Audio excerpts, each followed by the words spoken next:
Hare Krishna.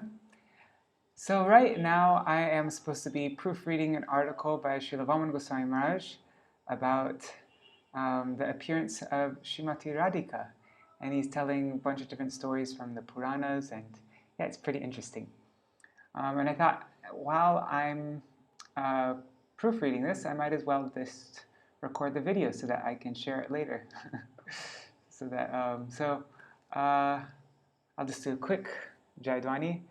Jai Shri Sachinandan Gaur Hari Ki Jai, Shri Radha Vinod Bihari Ju Ki Jai, Shri Vrishabhanu Nandini Shrimati Rādhā-tattva Ki Jai, Tutiya Shubha Avirbhav Titi Ki Jai, Jai Srila Gurudev Ki Jai, Srila Param Gurudev Ki Jai, Srila Prabhupada Ki Jai, Srila Bhaktivedanta Vaman Goswami Maharaj Ki Jai, Shri Rupanu Gauriya Guru Varga Ki Jai, Saparshad Shri Gaur Nityananda Prabhu Ki Jai, Shri Radha Krishna Gopa Gopigan Ki Jai, Shri Raseshwari Vrishabhanu Nandini Shrimati Rādhā-tattva Ki Jai, Tatiya Shubha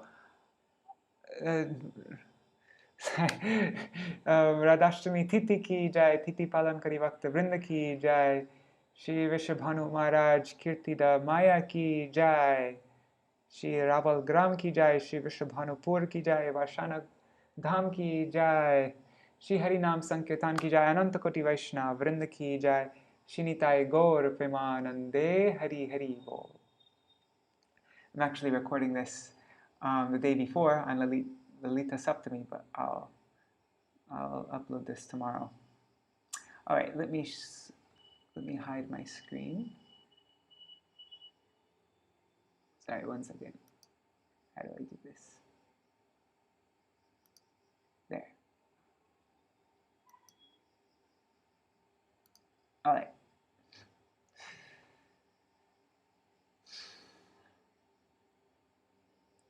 Shri Rādhā-tattva and Shri Radha's appearance.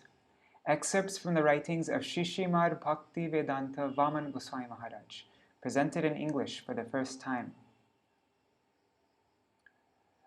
The Upasaka Sampradayas, devotional traditions of India, especially the Vaishnava Sampradayas, are particularly eager to know about Shri Rādhā-tattva. It is natural that every sadhak is eager to know about Shri Radhika, because without serving her, attaining the service of Shri Krishna is a distant prospect. However, the truth of who she is can only be preserved if she is revealed or described as she is. Otherwise, all we perceive are deceptions that assert truth to be false, or falsehood to be truth. Living entities who are situated on the material platform and bound by Maya are incapable of describing the nature, the Sarup of Sri Bhagavan and his spiritual potency, who are supermundane and embody eternal existence, pure awareness, and bliss. Only the Vedas, which are Bhagavan's incarnation as Word, and are not of human origin, and other sacred texts derived from them, like the Bhagavat, as well as the utterances, the Vani of self-realized, eternally perfect associates of Bhagavan, who are devoid of the four flaws of perception, Brahma, Pramad, etc., have been accepted as authoritative. Lacking the wisdom to reliably discern real substance from the unreal, living entities who abide by the vagaries. Sorry, I'm proofreading right now also, so I need to know what I'm...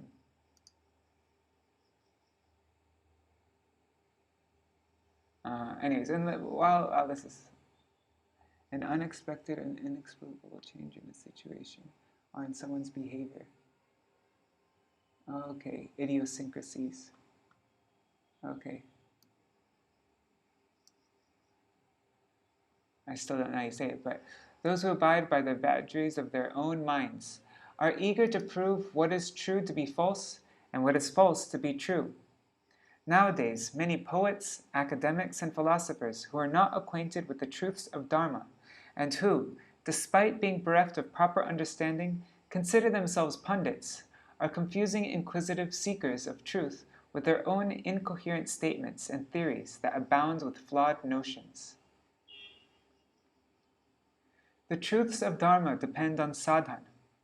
Only to a sadhak who is dedicated to his practice do they manifest by Bhagavan's grace. Prior to that, by accepting a guru, sambandha gyan, knowledge of relationship with Bhagavan, arises. Only liberated personalities who are situated in their pure self are capable of conferring any intimation of the wealth that is Bhagavan, no one else. Therefore, it is necessary to accept the shelter of a realized personality. Nayamatma pravachanena.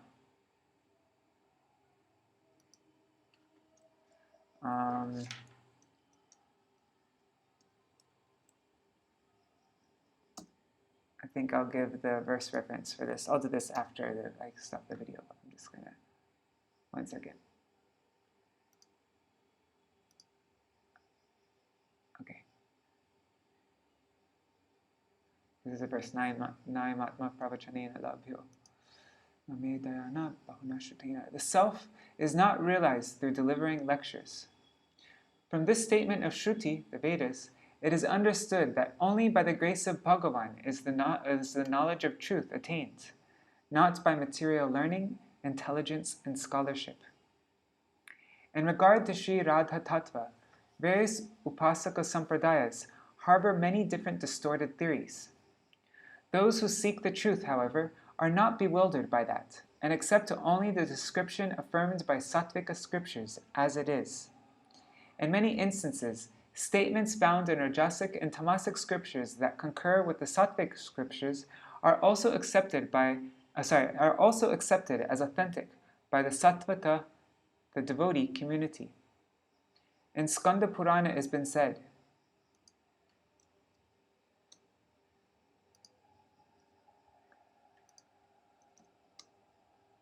Shiva Shastreshu tar grahyam Bhagavat Shastra Yogi Tatyat Paramo Vishnur Evaikam Taj Jnanam Moksha Sadhakam Anyata Mohanayahi Varjayetan Vichakshana. Statements from Tamasic scripture are acceptable if they concur with Sattvika scripture.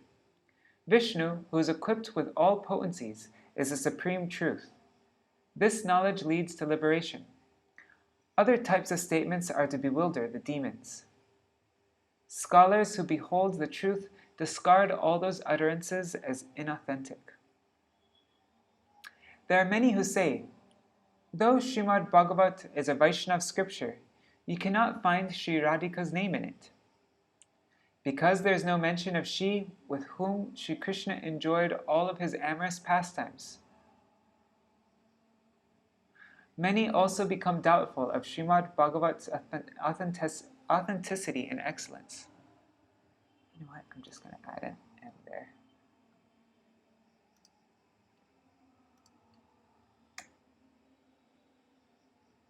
Okay.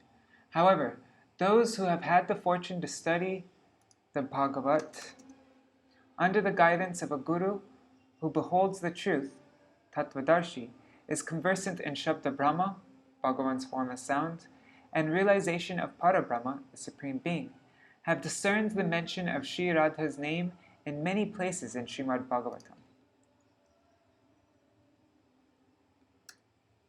Like the Anayaradito Nunang verse.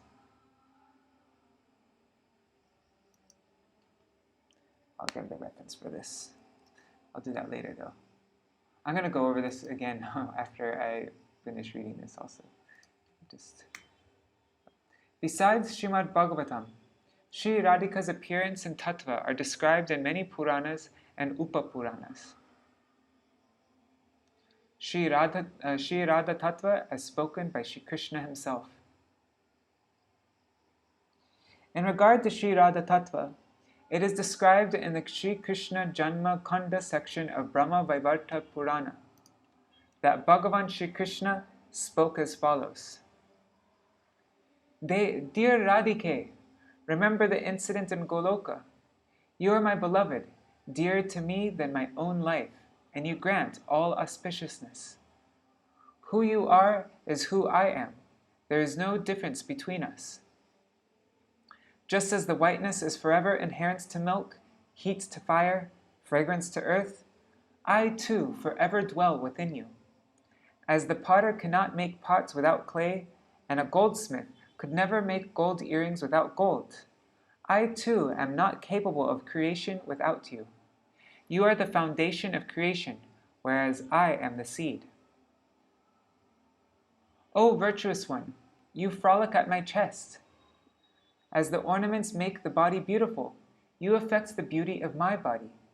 When I am separated from you, then everyone calls me only Krishna. And when I am with you, only then do they call me Sri Krishna. Ah, they add the Sri there. You are beauty, Sri. You are wealth. You alone are the foundation of existence, and you are the embodiment of my and everyone's power.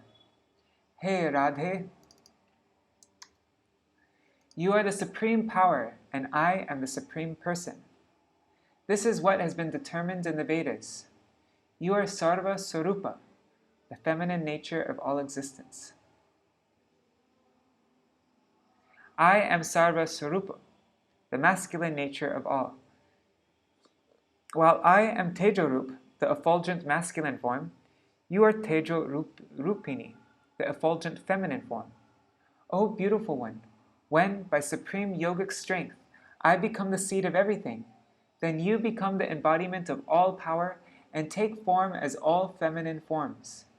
You are the Mula Prakriti, the original force of Mother Nature, born from half of myself. You are equal to me in power, intelligence, knowledge, and spirit. Brahmaji worships and praises Sri Radha. From the Brahma Vaivarta Puran.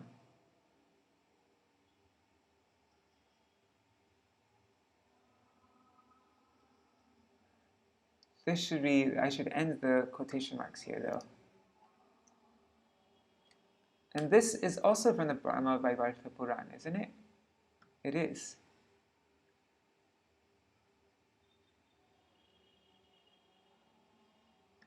Maybe I should write continuing. Do I have one second. I don't think I have track changes on. I'm going to turn it on now. Anyways, those things that we changed were, I'm going to say continuing. Continuing. That's how you spell continuing, right? Continuing from the Brahma Vaivarta Puran. Okay.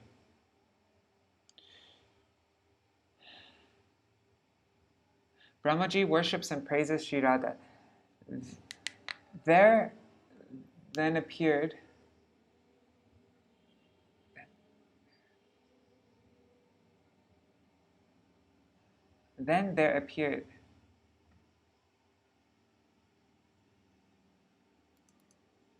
right? It should be then there appeared. Anyways, I'm going to go after this but at least I just have a note there.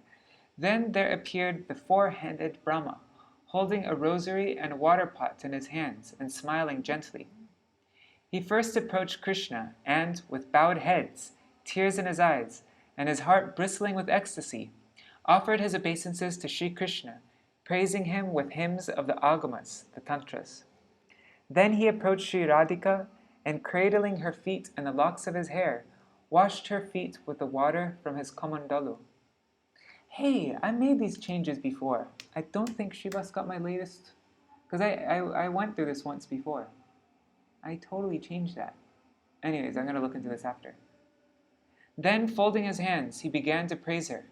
O Mother, the hosts of goddesses are born of aspects of nature, and thus they are composed of material energy and mortally born. However, you are born from half of Krishna and are like him in all respects. You are Sri Krishna, he is Radha, or you are Radha and he is himself Hari. Who can determine this? This is never seen to be resolved even in the Vedas. This is never seen, yes. O Mother, Goloka is beyond and above the material universes. It is there that you dwell. Just as Goloka and Vaikuntha are eternal, you too are eternal. while all the living entities in this universe spring from an expansion of Krishna's expansion. You are the embodiment of all power, possessed by every living entity. Males are born from a portion of Sri Hari. Females are born of a portion of you. This Bhagavan Krishna is like the soul, while you are like the body, the basis of existence. O Mother, united with Krishna's life force, you have become the mother of all worlds, and Sri Krishna, endowed with your life force, has become the Lord of all that exists. This is most astounding. What artist has created things in this way? It is not even conceivable. Just as Krishna is eternal, so you too are eternal. None are capable of determining whether you are part of him or he is part of you. I am the creator of this world and compiler of the Vedas. Many people hear these Vedas from the mouths of their gurus, study them, and become scholars. Though I am the author of those Vedas, I am incapable of describing even 1/100th of your glories. Whether Veda or scholar, who can adequately extol your qualities? The cause of hymns is knowledge, and you have been referred to as the very potency of consciousness, Chit Shakti, that produces knowledge. O Mother, you are the mother of intelligence. Who is so intelligent that they can glorify you? Scholars can only describe what is visible to everyone. But who is capable of putting into speech that which is unseen and unheard of? Neither I, nor Ananta, nor Shiva is capable of praising you adequately. O Jagadishwari, even Saraswati and the Vedas themselves are not capable of praising you. Mahadev Shiva glorifies Sri Radha. Once, in response to goddess Parvati wanting to know about Sri Rādhā-tattva, Sri Mahadev said, O Maheshwari, while narrating the Agama scriptures, I was about to perform kirtan of the topic of Sri Radha when I was prevented from doing so by the Supreme Lord Sri Krishna. Now, having received his permission via trance, I am telling you these highly esoteric truths concerning Sri Radha, the beloved of my worshipful Lord, hearing which will confer upon you devotion to Krishna. Previously in Goloka, in the Rasa Mandal situated within the charming forests of Vrindavan. Dude, this doesn't have my previous changes in it. Anyways, sorry guys. Sorry. So, once situated within the charming forests of Vrindavan, the ever-desirous Jagannath Sri Krishna, seated upon an elegant jewel throne. It should be jeweled throne, I think.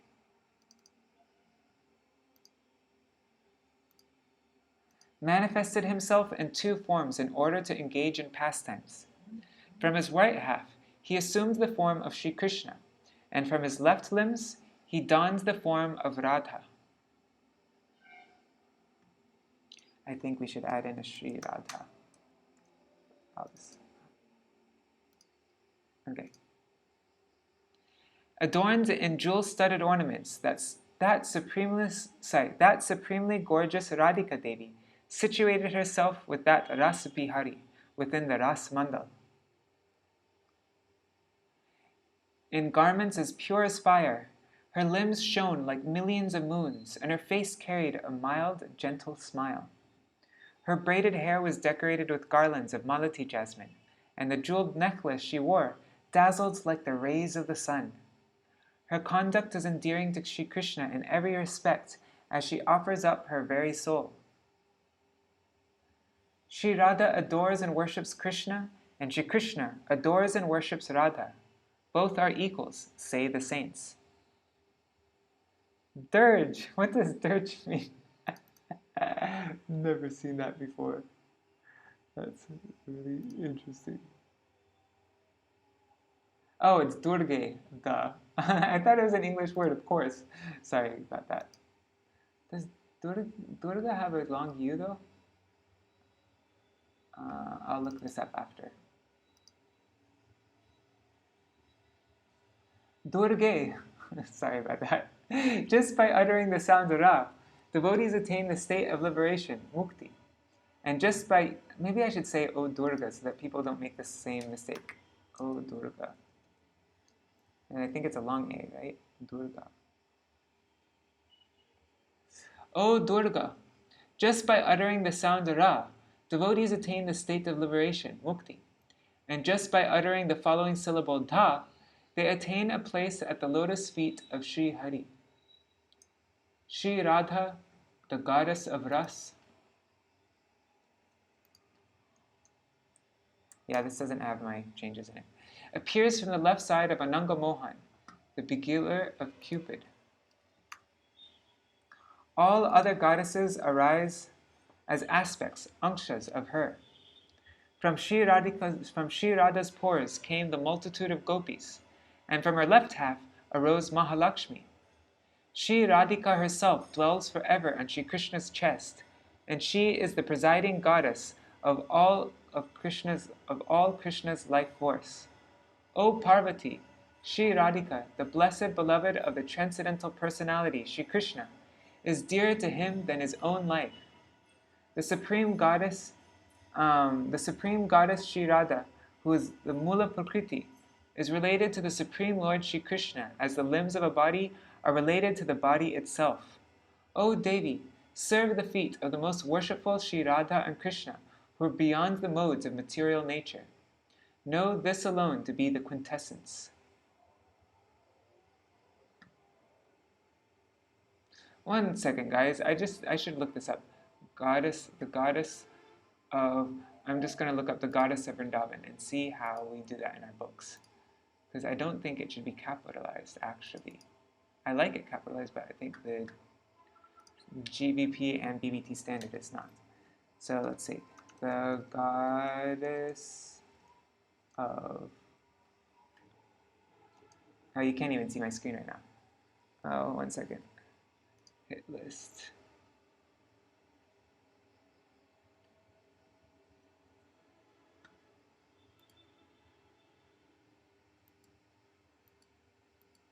Yeah. Doesn't look like the goddess of Braj. Yeah. It should not be capitalized. Okay. Sorry, guys. There. And the presiding goddess of all Krishna's life. Okay. The supreme god, though. Sorry, I'll come back to this later. I need to look this up actually more carefully. Alright, sorry about that. O Devi, serve the feet of the most worshipful Sri Radha and Krishna, who are beyond the modes of material nature. Know this alone to be the quintessence. Description of Sri Ras Mandal in Goloka. This is supposed to be bold. It is stated in Brahmanda Puran, surrounded by their friends, the Sakas and Sakis, Sri Radha and Krishna are engrossed. Surrounded by their friends, the Sakas and Sakis, Sri Radha and Krishna are engrossed in the eternal pastimes of the Sri Rasa Mandal in their personal abode of Goloka. The embodiment of spiritual energy, Chit Sarupa, the supreme goddess, Parameshwari, I think it's fine. Yeah, that should be capitalized. The beguiler of the cosmos, Vishva Mohini. The supremely worshipful Sri Radha is, in form and qualities, equal to Sri Krishna in every respect. Ganga, Lakshmi, Saraswati, and Viraja, these four potencies are also supremely dear to Bhagavan. Govinda, who abounds in playful pastimes with them, presides in supreme happiness. However, Vishwarupini, the form of all existence, Govinda Nandini, the delighter of Govinda, Sri Radha, is dearer to them than all of his beloveds.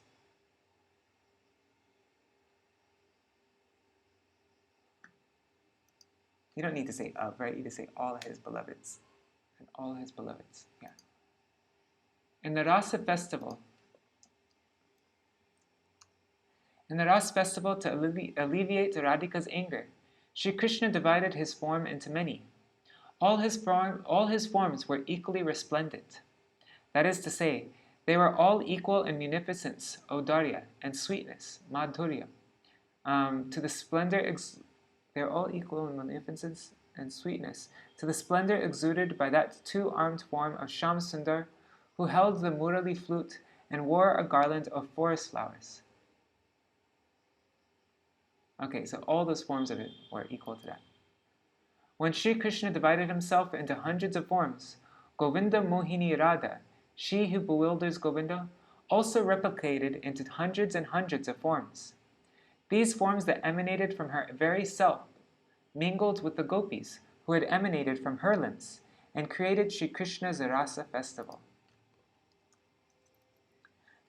which was replete with all the topmost varieties of ras. Bhagavan Sri Krishna manifested himself between each and every gopi and, locking arms with them, began to dance with all of them. Like the moon shining in the starry sky, Govinda, who is Jagan Nivas, the abode of the cosmos, was radiant in the midst of the assembly of gopis. Though Sri Krishna is self-satisfied, aptakam, though he is beyond the compelling modes of nature, nirguna, and is free from endeavor, he was set alight by love for Radha and became keen on pleasure pastimes. Wait, is this all quoting? Okay, it's not mentioned. Okay, this is from... Oh. I don't actually like this system of... We should just indent this. Anyways, I'm gonna... Okay, sorry guys.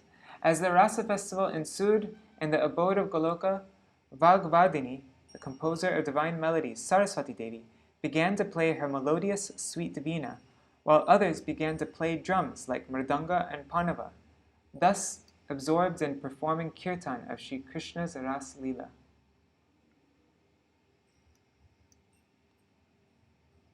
Sorry, one second. Which is full of amorous mellow.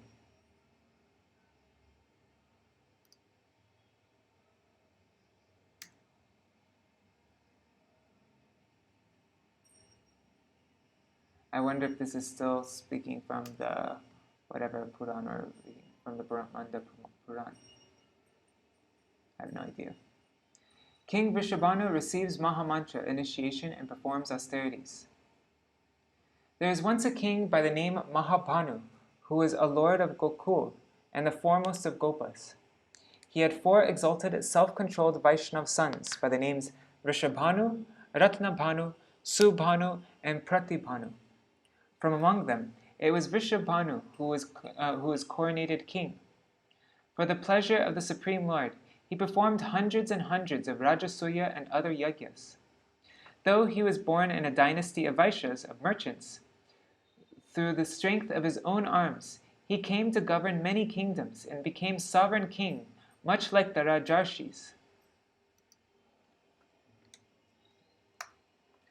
Much like the Rajarshis of old.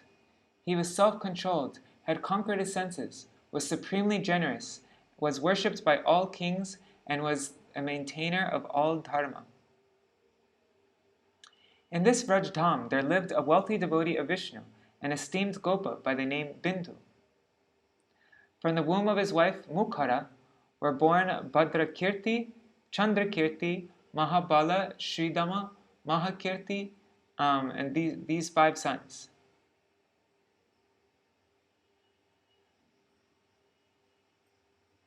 God. From the womb of his wife Mukhara were born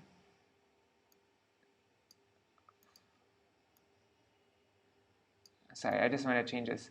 Were born 5 sons. And then I will make M dash there. 5 sons. There. Okay, sorry guys. Okay. 5 sons and 3 daughters. Bhanumudra, Kirtimati, and the youngest, Kirtida. In other Puranas, Kirtida's other name has been said to be Kalavati. King Vrishabhanu accepted the hand of this Kirtida amid due pomp and ceremony. They both spent a long time hoping for a child, but eventually grew worried and succumbed to sadness, so they set out on a pilgrimage to the foremost holy places. When, even after performing many yagyas, giving charity, and performing various rituals and worship, their desires bore no fruit, their hearts filled with grief as they fell to the ground senseless. Later, as per Kirtida's wishes, they arrived at an elevated they arrived at an elevated area on the banks of the pristine Yamuna, alongside the best of mountains, Govardhan, where they came before the auspicious Katyayani Devi and engaged in worshipping her.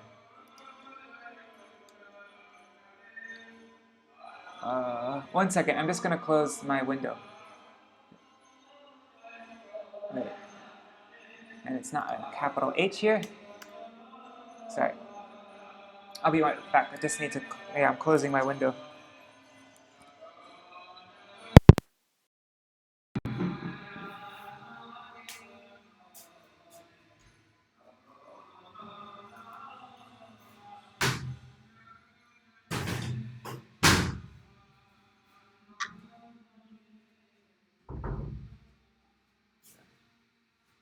Speakers are so loud.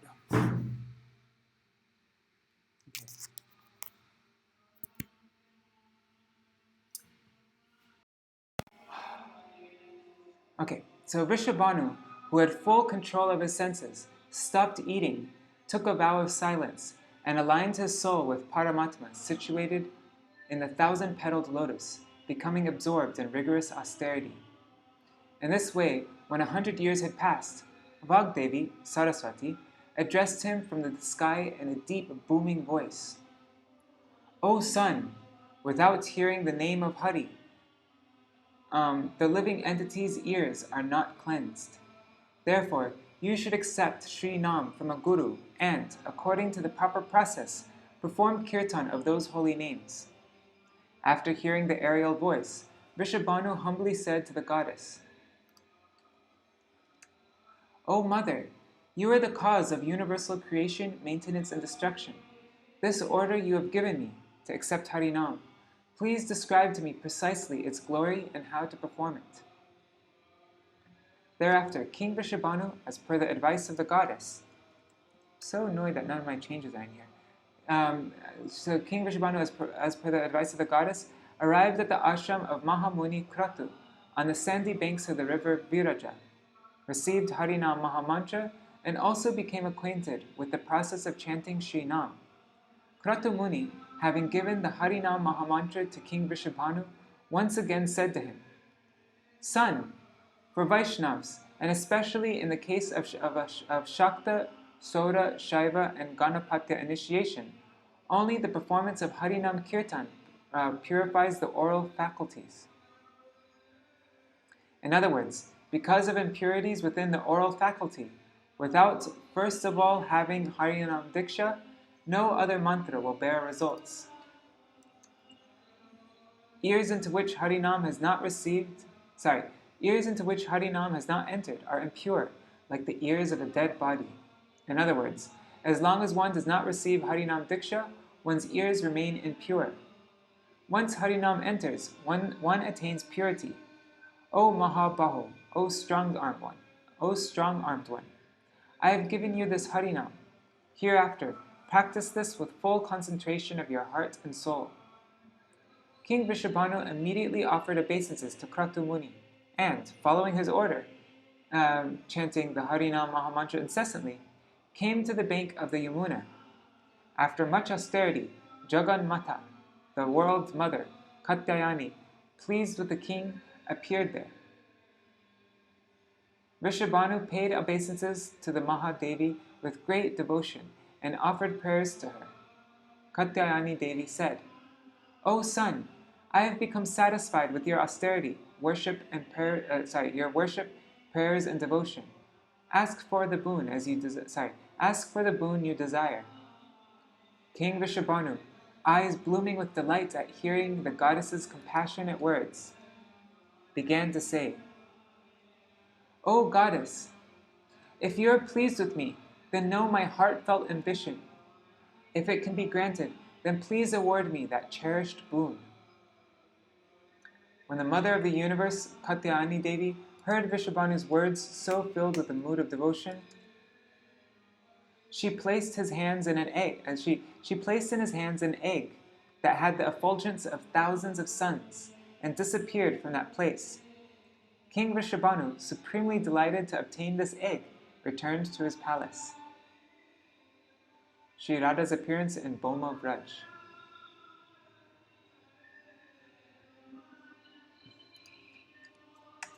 Maharaj Vrishabhanu's doe-eyed queen, Kirtida, adorned with various ornaments, wearing divine garments, anointed with divine perfumes, and surrounded by countless friends and maidservants, was situated on a jewel-studded bed when King Vrishabhanu arrived at his palace, holding the egg the goddess had given him. Seeing that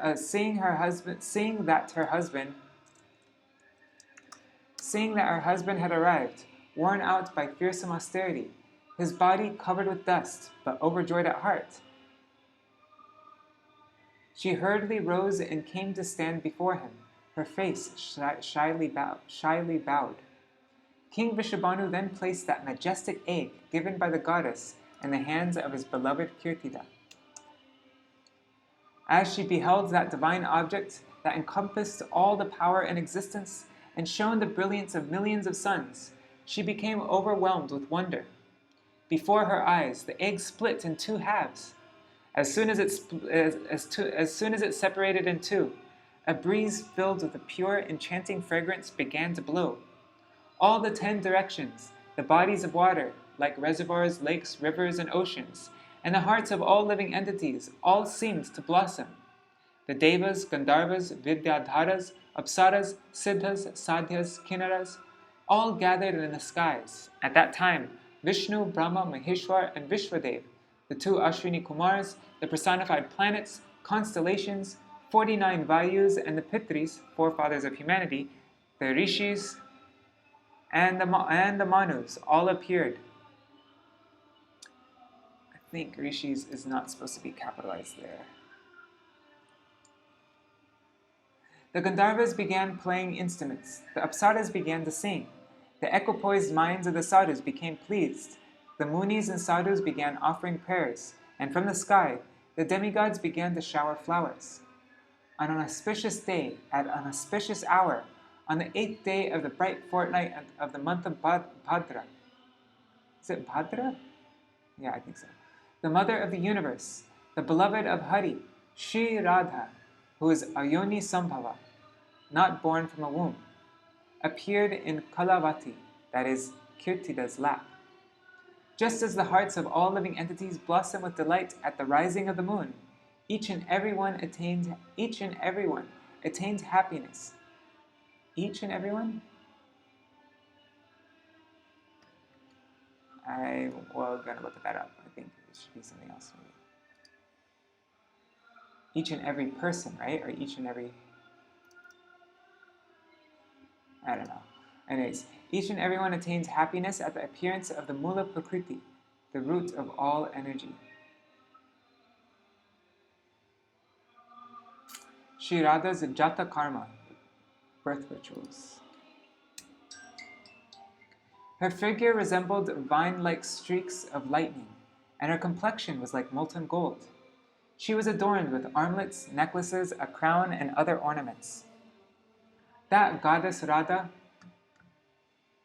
I'll just leave that one uppercase, who causes all good fortune to flourish, situated herself in the lap of her mother. Yeah, I think that's okay. Goddess Radha, Goddess Parvati. Then it should be capitalized. I'm pretty sure. Alright. So the moment the daughter of Kirtida, the potency of Vishnu herself, the eternal Mahadevi, was born, the whole town became illuminated by the effulgence of her limbs. As Mother Kirtida beheld that divine and elegant baby girl, she could tell that she was not of the material realm, that by Vrishabhanu's worship, the goddess of all the worlds, the Lord's personal potency, had appeared as her daughter. In relation to Radha, I think the goddess should be capitalized.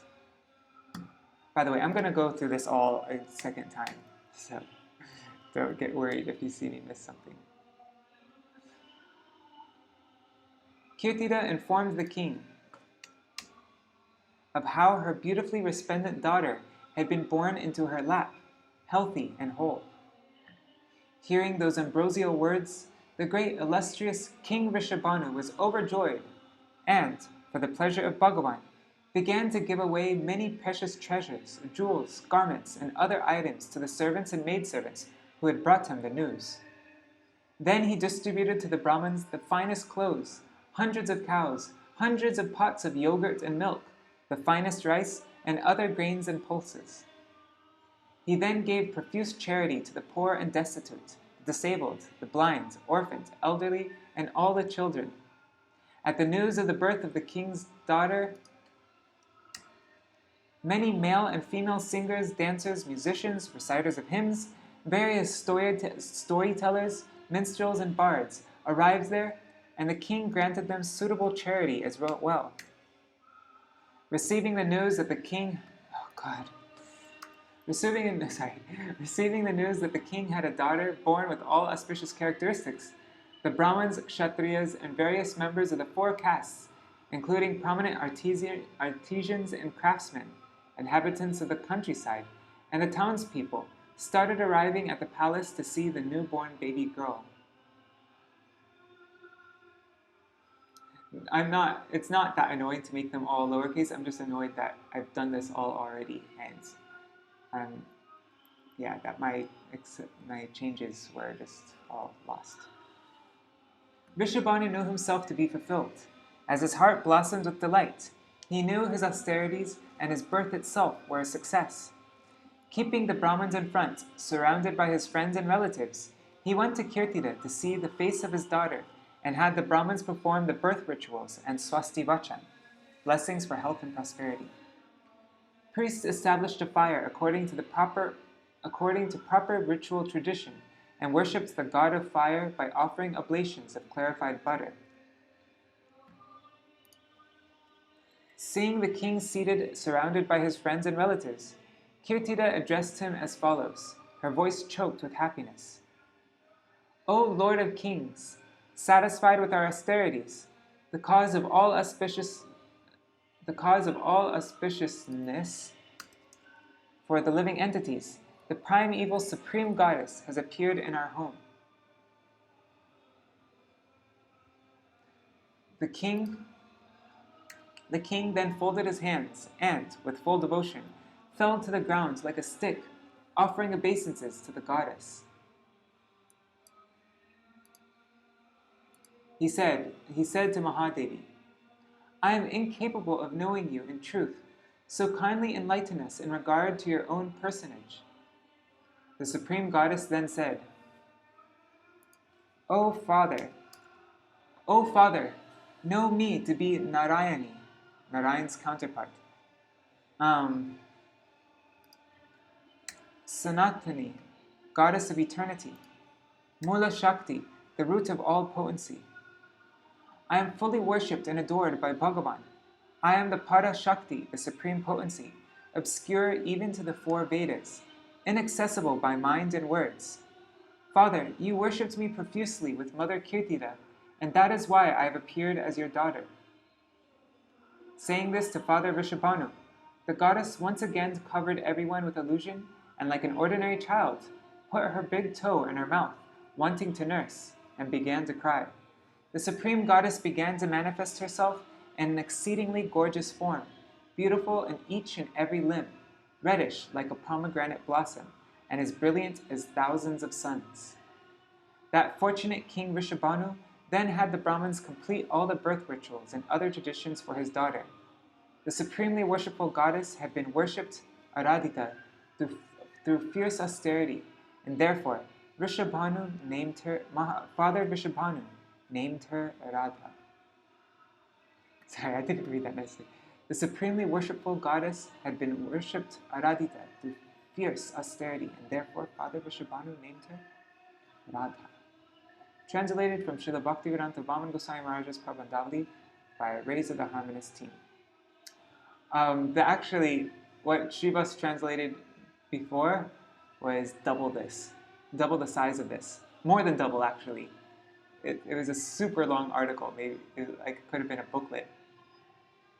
But we're just adding a little part of it. But there's lots of really awesome stories, like Radharani when she's a baby and she goes inside the water and subdues a crocodile.